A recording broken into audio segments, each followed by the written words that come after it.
ஓம் முருகா அனைவருக்கும் நம்ம டெய்லியும் வந்து ப்ரைஸ் ஆக்ஷன் ட்ரேடிங்கில் வந்து பையர் செல் மைண்ட் செட்டை வச்சு ட்ரேட் வந்து எப்படி எக்ஸிக்யூட் பண்ணலாம்னு சொல்லி பார்த்துட்டு இருந்தோம். ஸோ நம்ம நேற்றே வந்து நிஃப்டியில் என்ன அனலைஸ் பண்ணியிருந்தோம்னா மார்க்கெட் வந்து நல்லா பையிங் சைடு போயிட்டுருக்கு.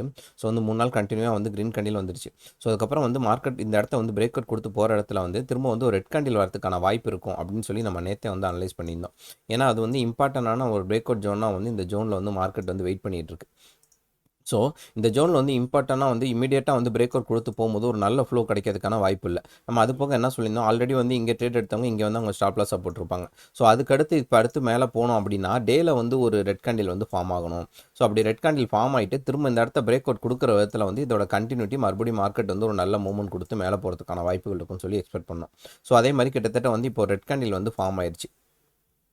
ஸோ நாளைக்கு பொறுத்த வரைக்கும் இந்த இடத்த வந்து மறுபடியும் பிரேக் அவுட் கொடுக்குது அப்படின்னா பையரை பொறுத்த வரைக்கும் ஒன்றும் டிஸ்டர்ப் ஆக மாட்டாங்க. அழகாக வந்து அவங்க ஸ்டாப் லாஸ் வந்து இந்த இடத்துல கேரி ஃபார்வர்ட் பண்ணிவிட்டு திரும்ப இதை கண்டினியூட்டி வந்து ட்ரேட் எடுத்து ஹோல்டு பண்ண ஆரம்பிச்சிருவாங்க. ஸோ வந்து ஒரு பக்காவான மார்க்கெட் வந்து பையிங் மார்க்கெட்டாக வந்து கன்வெர்ட் ஆனதுலேருந்து அழகாக வந்து மார்க்கெட் வந்து மேலே வந்து மூவ்மெண்ட் ஆகி போயிட்டுருக்கு.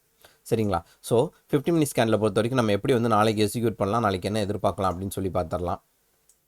ஸோ வந்து இன்றைக்கி ஃபஸ்ட்டு என்ன நடந்திருக்குன்னு சொல்லி பார்த்துடலாம். நம்ம நேற்று பண்ணல அனலைஸ் படி நம்ம தெளிவாக என்ன சொல்லியிருந்தோம், மார்க்கெட் வந்து இந்த லெவலை தாண்டிச்சு அப்படின்ற பட்சத்தில் வந்து மார்க்கெட் மேலே போகிறதுக்கான வாய்ப்புகள் இருக்குது அப்படின்னு சொல்லி எக்ஸ்பெக்ட் பண்ணியிருந்தோம். ஸோ அது போக வந்து கீழே இந்த ஜோன் தான் வந்து ஆல்ரெடி வந்து இன்ட்ராடேயில் எடுத்தவங்களுக்கு ஒரு ஸ்டாப் லாஸ் ஜோனாக இருக்கும். ஸோ வந்து மார்க்கெட் இந்த இடத்த தாண்டாத வரைக்கும் கீழே போகிறதுக்கான வாய்ப்புகள் இல்லைன்னு சொல்லி எக்ஸ்பெக்ட் பண்ணியிருந்தோம். மார்க்கெட் வந்து கரெக்டாக இந்த இடத்த பிரேக் அவுட் பண்ணி மேலே போணுச்சு. அதுக்கு வந்து ஸ்லோவாக வந்து வெயிட் பண்ணிகிட்டே இருந்தாங்க. சடனாக வந்து செகண்ட் ஹாஃபில் வந்து ஒரு பிரேக் அவுட் கொடுத்தாங்க. இந்த பிரேக் அவுட்டில் பாருங்கள், பையிங் மார்க்கெட்டில் வந்து நீங்கள் வந்து சப்போஸ் இன்ட்ராடேயில் வந்து உங்கள் ஸ்டாப் லாஸ் இந்த இடத்துல போட்டுட்டு மார்க்கெட் மேலே போகும்னு சொல்லி வெயிட் பண்ணிங்கன்னா இறங்கும் போது உங்கள் ஸ்டாப் லாஸ் ஹிட் ஆயிருக்கும். சப்போஸ் இந்த இடத்துல உங்கள் ஸ்டாப் லாஸ் ப்ரொவைட் பண்ணலன்னா என்ன நடந்திருக்கும் பாருங்கள். கிட்டத்தட்ட வந்து ஒரு 100லேருந்து 120 பாயிண்ட் வரைக்கும் சடனாக ஒரு மூவ்மெண்ட் உங்கள் ப்ராஃபிட் வந்து எந்த அளவுக்கு லாஸில் கன்வெர்ட் ஆகிறதுக்கான வாய்ப்புகள் வந்து இங்கே இருக்குது. இதுதான் ஸ்டாப் லாஸோட இம்பார்ட்டன்ட். ஸோ அங்கேருந்து கீழே வந்த மார்க்கெட்டு கரெக்டாக என்ன நடந்திருக்குன்னு பாருங்கள். நம்ம எந்த இடத்த எதிர்பார்த்தோமோ இதே இடத்துல வந்து வந்திருக்குங்களா. இதை நான் நேற்றே சொன்னேன், நம்ம பழைய நேற்று வீடியோ பார்த்தீங்கன்னா புரியும். மார்க்கெட் வந்து இங்கே கீழே போகிற மாதிரி போகும், போயிட்டு மறுபடியும் வந்து இந்த லெவலுக்கு மேலே வந்து கேண்டில் வந்து க்ளோசிங் வச்சுட்டு திரும்பவும் இங்கேருந்து பையர் ஆட் ஆகி மேலே கொண்டு போவாங்கன்னு சொன்னோம். அதே மாதிரி கரெக்டாக இந்த இடத்துல திரும்பவும் பையர் ஆட் ஆகி மேலே கொண்டு போயிருக்காங்களா. ஸோ நேற்று பார்த்த வீடியோ யாரெல்லாம் பார்த்தீங்களா உங்களுக்கு வந்து இது கரெக்டாக புரிஞ்சிருக்கும். இந்த இடத்துல வந்து ட்ரேட் எடுத்துருக்கான வாய்ப்புகள் வந்து அதிகமாக இருந்திருக்கும்.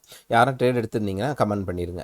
ஸோ வந்து அது போக வந்து இப்போ இன்றைக்கி வந்து நாளைக்கு என்ன நடக்க வாய்ப்பு இருக்குது அப்படின்னு சொல்லி இப்போ செக் பண்ணி பார்த்தரலாம். ஸோ இந்த 24,400 லெவல் வந்து ஸ்ட்ராங் லெவலாக இருக்குங்களா. ஸோ நம்ம நேற்று என்ன எதிர்பார்த்தோமோ அதே தான். ஸோ அகைன் வந்து மார்க்கெட் இங்கே வந்துச்சுன்னா திரும்ப வந்து பையர் வந்து ட்ரை பண்ணுவாங்க. ஸோ இந்த இடத்த பிரேக் அவுட் பண்ணோம்னா நல்லா ஸ்ட்ராங்காக வந்து ஒரு ரெட் கேண்டில் வந்து ஃபார்ம் பண்ணணும். ஃபார்ம் பண்ணிவிட்டு நேற்று பார்த்த வீடியோ இன்னொரு டைம் கண்டிப்பாக பார்த்துருங்க. அப்போ தான் இன்றைக்கி வீடியோ உங்களுக்கு தெளிவாக புரியும். ஸோ இந்த இடத்துல வந்து ஒரு வெயிட்டிங் கேண்டில் ஃபார்ம் ஆகிட்டு மறுபடியும் இதை பிரேக் அவுட் கொடுத்துச்சுன்னா இதோட கண்டினியூட்டி மறுபடியும் கீழே போகும். கீழே வந்து மறுபடியும் எங்கே வரும், ஃபஸ்ட்டு ஒரு 300 பாயிண்ட் வரைக்கும் வரதுக்கான வாய்ப்பு இருக்குது. இதுக்கப்புறம் என்ன பண்ணுவாங்கன்னா திரும்ப வந்து பையர் மேலே ட்ரை பண்ணி கொண்டு போகிறதுக்கு ட்ரை பண்ணுவாங்க. ஏன்னா வந்து கண்டினியூவாக வந்து பையிங் மார்க்கெட் தான் போயிட்டுருக்கு. ஸோ இந்த இடத்துல வந்து செல்லிங் மார்க்கெட் நம்ம எடுக்கும்போது சின்ன வாய்ப்பாக எடுத்து அதை கேட்ச் பண்ணிக்கணும். அடுத்து எங்கே பையர் வந்து கன்வெர்ட் பண்ணி டபிள்யூ பேட்டர்ன் ஏதாவது ஃபார்ம் பண்ணுறாங்கன்னா அந்த இடத்துல வந்து நம்ம ட்ரேட் வந்து க்ளோஸ் பண்ணிக்கணும். சரிங்களா? ஸோ நாளைக்கு வந்து இந்த இடத்த தாண்டி கீழே போணுச்சுன்னா செல்லிங் சைடு போகிறதுக்கான வாய்ப்பு இருக்குன்னு சொல்லலாம். சப்போஸ் ஃப்ளாட் ஓப்பன் ஆயிடுச்சு அப்படின்னா என்ன ஆகும்னா இந்த இடம் பார்த்தீங்கன்னா ஒரு பயங்கர கன்ஃபியூஷன் ஸ்டேஜில் இருக்குங்களா. ஸோ வந்து செல்லருக்கான ஜோனாக எது இருக்கும்னா இப்போ இந்த ஜோன் வந்து நல்ல செல்லருக்கான ஒரு ஜோனாக இருக்குது. ஸோ அதனால தான் இந்த ஜோன் பிரேக் அவுட் ஆனால் நமக்கு ஒரு வாய்ப்பு கிடைக்குன்னு சொல்லி ஆல்ரெடி பார்த்துட்டோம். இப்போ பையரை பொறுத்த வரைக்கும் என்ன நடக்கும் அப்படின்னா மறுபடியும் வந்து இந்த 550 லெவலை தாண்டி மேலே போனால் தான் இதுக்கப்புறம் இந்த கண்டினியூட்டி கொஞ்சம் எதிர்பார்க்கலாம். பட் என்ன நடக்கும், அகைன் வந்து இந்த 24,575 வந்து மறுபடியும் வந்து செல்லர் வந்து ட்ரை பண்ணுவாங்க. மார்க்கெட் வந்து நல்லா பையிங் மார்க்கெட் போயிட்டே இருந்துச்சு. கரெக்டாக வந்து ஒரு ஹை வாலட்டிலிட்டி வந்துச்சு. ஸோ வந்ததுக்கப்புறம் என்ன நடக்கும்னா நாளைக்கு வந்து கொஞ்சம் மார்க்கெட் வந்து சைடு வேலேருந்து ஒரே இடத்துல போகிறதுக்கான மூமெண்ட்டும் இருக்குது. அப்படி இருக்க பட்சத்தில் என்னென்னா இந்த ஹையையோ இந்த லோவையோ மார்க்கெட் வந்து பிரேக் பண்ணாமல் நாளைக்கு இந்த இடத்துக்குள்ளேயே வந்து மூவ்மெண்ட் பண்ண ஆரம்பிச்சிடும். கிட்டத்தட்ட 375லேருந்து 575 200 பாயிண்ட் இங்கே இருக்குது பார்த்தீங்களா.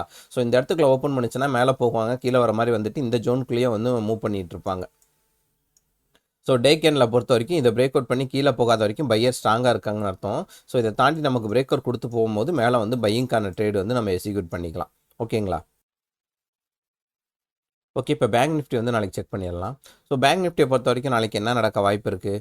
மார்க்கெட்டை பொறுத்த வரைக்கும் நல்லா கண்டினியூவாக வந்து இந்த இடத்த பிரேக் அவுட் பண்ணாங்கன்னு ஆல்ரெடி பார்த்தோம். பிரேக் அவுட் பண்ணிவிட்டு கண்டினியூவாக வந்து பையிங் மார்க்கெட் போயிட்டே இருக்குது. ஸோ கண்டினியூவாக வந்து பார்த்தீங்கன்னா ஸ்ட்ராங்காக வந்து க்ரீன் கேண்டில் வந்து பையிங் கேண்டிலாக தான் க்ளோஸ் பண்ணிட்டு இருக்கு. ஸோ மறுபடியும் வந்து இதை பிரேக் அவுட் கொடுத்து மேலே போகிற விதத்தில் இதோட இது வந்து மறுபடியும் எது வரைக்கும் போகும்னா அந்த 54,000 லெவல் இருக்குது பார்த்தீங்களா, அந்த 53,750 லெவல் வந்து மொதல் டார்கெட்டாக இருக்கிறதுக்கான வாய்ப்பு இருக்குது.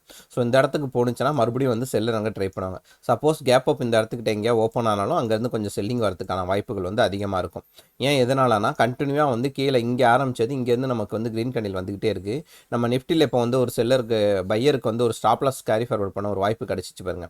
அந்த மாதிரி இங்கே வந்து இன்னும் பேங்க் நிஃப்டியில் கிடைக்கல. ஸோ அப்படின்ற பட்சத்தில் இங்கே திரும்பவும் வந்து ஒரு ரெட் கேண்டில் வந்து வரதுக்கான வாய்ப்புகள் வந்து இருக்குது. மேலே போய்ட்டும் திரும்ப கீழே வந்து இந்த இடத்துல க்ளோசிங் பண்ணி இந்த மாதிரி வைக்கும். அந்த மாதிரி வச்சுட்டு திரும்ப கிராஸ் பண்ணுற விதத்தில் வந்து மறுபடியும் வந்து இங்கே இருக்க ஸ்டாப் லாஸ் வந்து இந்த இடத்துல வந்து கேரி ஃபார்வர்ட் பண்ணிவிட்டு இதோட கண்டினியூட்டி அப்படியே பையர்ஸ் வந்து கேட்ச் பண்ணி போயிட்டே இருப்பாங்க. ஸோ வந்து லாங்கில் இருக்கிறவங்களுக்கு எந்த டிஸ்டர்ப் ஆகாத வரைக்கும் மார்க்கெட்டோட சென்டிமெண்ட் வந்து மாறுறதுக்கான வாய்ப்புகள் வந்து கிடையாது. ஸோ 50 மினிட் ஸ்கேனில் போய் எடுத்துருவோம். ஸோ 50 மினிட் ஸ்கேனில் பொறுத்த வரைக்கும் நேற்றே நம்ம பார்த்துருந்த வரைக்கும் இந்த ஜோன் வந்து ஃபஸ்ட்டு லெவலாக சொல்லியிருந்தோம். ஸோ வந்து இந்த இடத்த எப்போ பிரேக் அவுட் கொடுத்து போகுதோ அதுக்கப்புறம் வந்து அடுத்த லெவலோட என்ட்ரி இருக்குன்னு சொல்லி பார்த்துருந்தோம். இன்றைக்கி கரெக்டாக வந்து மார்க்கெட் இந்த லெவலை வந்து பிரேக் அவுட் கொடுத்துட்டு இன்றைக்கி ஒரு நல்ல மூவ்மெண்ட் கொடுத்து போயிருக்கு. கரெக்டாக இதுவும் அதே மாதிரி என்ன இருந்துச்சுன்னா இங்கேருந்து வந்து ஒரு செல் ஆஃப் ட்ரை பண்ணிச்சு. இங்கே இருக்க ப்ரீவியஸ் லோக்கிட்ட வந்துட்டு மறுபடியும் இங்கேருந்து மார்க்கெட்டை மேலே கொண்டு போய் க்ளோஸ் பண்ணிட்டாங்க. இப்போ மார்க்கெட் பாருங்கள், இந்த ஒரே ஸ்கெட்சில் வந்து மார்க்கெட் வந்து மூவ் பண்ணிகிட்டு இருக்கு. ஸோ அப்படின்ற விதத்தில் வந்து ஒரு சின்ன கரெக்ஷன் வரதுக்கான வாய்ப்புகள் வந்து அதிகமாக இருக்குது. சரிங்களா? ஸோ மார்க்கெட் மறுபடியும் கீழே வரைக்கும் வச்சுட்டு இந்த 53,000 ரவுண்ட் லெவல் இருக்குது பார்த்தீங்களா? ஸோ இந்த ப்ரீவியஸாக இருக்க 52,900 இந்த லெவலை வந்து ரீடெஸ்ட் பண்ணிவிட்டு 53,000 லெவலுக்கு மேலே போயிட்டு மறுபடியும் இங்கே பையர் வரதுக்கான வாய்ப்புகள் வந்து அதிகமாக இருக்கும். இப்போ நாளைக்கு இந்த 53,200 லெவலில் வந்து மார்க்கெட் பிரேக் அவுட் பண்ணுது அப்படின்னா மறுபடியும் இந்த இடத்த வந்து ரீடெஸ்ட் பண்ணும். திரும்பவும் இங்கே பையர் ஆட் ஆகி திரும்பவும் மார்க்கெட் வந்து மேலே கொண்டு போவாங்க. ஏன்னா மேலே நல்லா போன இடத்துல இதான் ஃபஸ்ட்டு வந்து கீழே இறங்கியிருக்கு. ஸோ மறுபடியும் கீழே வரும்போது இந்த இடத்துல 53,000லேருந்து 52,900க்குள்ளே திரும்பவும் பையர் ட்ரை பண்ணி மார்க்கெட்டை மேலே கொண்டு போயிடுவாங்க. சரிங்களா? ஸோ வந்து நாளைக்கு இந்த இடத்துல வந்து கேப் டவுன் ஓப்பன் ஆயிடுச்சு அப்படின்னா எப்படி மார்க்கெட்டை ஹேண்டில் பண்ணால், கேப் டவுன் ஓப்பன் ஆனால் கூட பையர் வந்து மார்க்கெட்டை வந்து மேலே கொண்டு போகிறதுக்கு தான் ட்ரை பண்ணுவாங்க. இப்போ நிஃப்டிலையும் சரி பேங்க் நிஃப்டிலையும் சரி ஒரு சின்ன விஷயத்தை ஃபாலோ பண்ணுங்கள். பேங்க் நிஃப்டி நிஃப்டியோ நாளைக்கு வந்து ஒரு வேளை கேப் டவுன் வந்து ஓப்பன் ஆயிடுச்சு அப்படின்ற பட்சத்தில் என்னன்னா பையிங் மார்க்கெட் போயிட்டுருக்கா அப்படின்னா என்ன பண்ணுவாங்க, மார்க்கெட் ஓப்பன் ஆனோடனே மார்க்கெட்டை வந்து மேலே கொண்டு போகிறதுக்கு தான் ட்ரை பண்ணுவாங்க. அப்படின்ற பட்சத்தில் மேலே ஒரு ஹையை தொட்டுட்டு ஒரு ஸ்விங் வந்து கீழே வரும். வந்துட்டு மறுபடியும் இந்த இடத்த பிரேக் அவுட் கொடுக்கும் போது இந்த இடத்துல ஸ்டாப் லாஸை போட்டு இந்த இடத்துல வந்து என்ட்ரி வந்து எடுத்துடணும். எடுத்துட்டிங்க அப்படின்னா மார்க்கெட் இதுக்கப்புறம் இதோட கண்டினியூட்டி அப்படியே மேலே போயிடுச்சுன்னா நம்ம ஸ்டாப் லாஸை கேரி ஃபார்வர்ட் பண்ணி நம்மளோட 1:2 1:3 ப்ராஃபிட் வந்தாலும் க்ளோஸ் பண்ணிடலாம். அப்படி இல்லை மறுபடியும் இங்கே போன மார்க்கெட் கீழே வந்து இந்த ஸ்டாப் லாஸை ஹிட் பண்ணிடுச்சுன்னா வெயிட் பண்ணி மறுபடியும் எங்கே மார்க்கெட் ஓப்பன் ஆனிச்சோ அந்த ஜோனுக்கு கீழே வரணும். வந்துட்டு மறுபடியும் ரீடெஸ்ட் பண்ணி கீழே போனால் தான் பையிங்கில் இங்கே எப்படி சி சைடு ட்ரேட் எடுத்தீங்க அதே மாதிரி பி சைடில் வந்து இங்கே ஸ்டாப் லாஸை போட்டு இங்கே என்ட்ரி எடுத்துடணும். ஸோ இப்படி போகிற மார்க்கெட்டு மறுபடியும் உங்களுக்கு டார்கெட் கொடுத்துச்சுன்னா புக் பண்ணிடணும். அகைன் ஒரு வேளை இங்கே ஸ்டாப் லாஸ் ஹிட் ஆகுதுன்னா மார்க்கெட் வந்து சைடுவே போக ஆரம்பிச்சிச்சுன்னு அர்த்தம். அவ்வளோதான். ஸோ வந்து இந்த 2 ஸ்டாப் லாஸ்க்கு ஏற்ற மாதிரி வந்து உங்கள் குவான்டிட்டியையும் உங்களோட அமௌண்ட்டையும் டெரிவ் பண்ணி நாளைக்கு வந்து பிளான் வந்து எக்ஸிக்யூட் பண்ணி வச்சுக்காங்க. ஸோ வந்து மார்க்கெட்டில் 2 சைடு ஹிட் ஆயிடுச்சுன்னா அதோட ட்ரேட் வந்து க்ளோஸ் பண்ணிடுங்க. ஏன்னா மார்க்கெட் வந்து நல்லா மூவ்மெண்ட் கொடுத்தனால கொஞ்சம் சைடுவே போகிறதுக்கான பாசிபிலிட்டி அப்போ இருக்குன்னு சொல்லி அர்த்தம். ஸோ அதுக்கப்புறம் வந்து நம்ம கண்டினியூட்டி எங்கிட்டு பிரேக் அவுட் கொடுத்து போதோ அதோட ஃபாலோவாக வந்து நம்ம த்ரூவாக வந்து எடுத்துக்கலாம் ட்ரேடு. ஸோ இந்த வீடியோ பிடிச்சிருந்துச்சுன்னா மறக்காமல் லைக் பண்ணிடுங்க. உங்களுக்கு எதாவது டவுட் இருந்துச்சுன்னா கமெண்ட் பண்ணிடுங்க.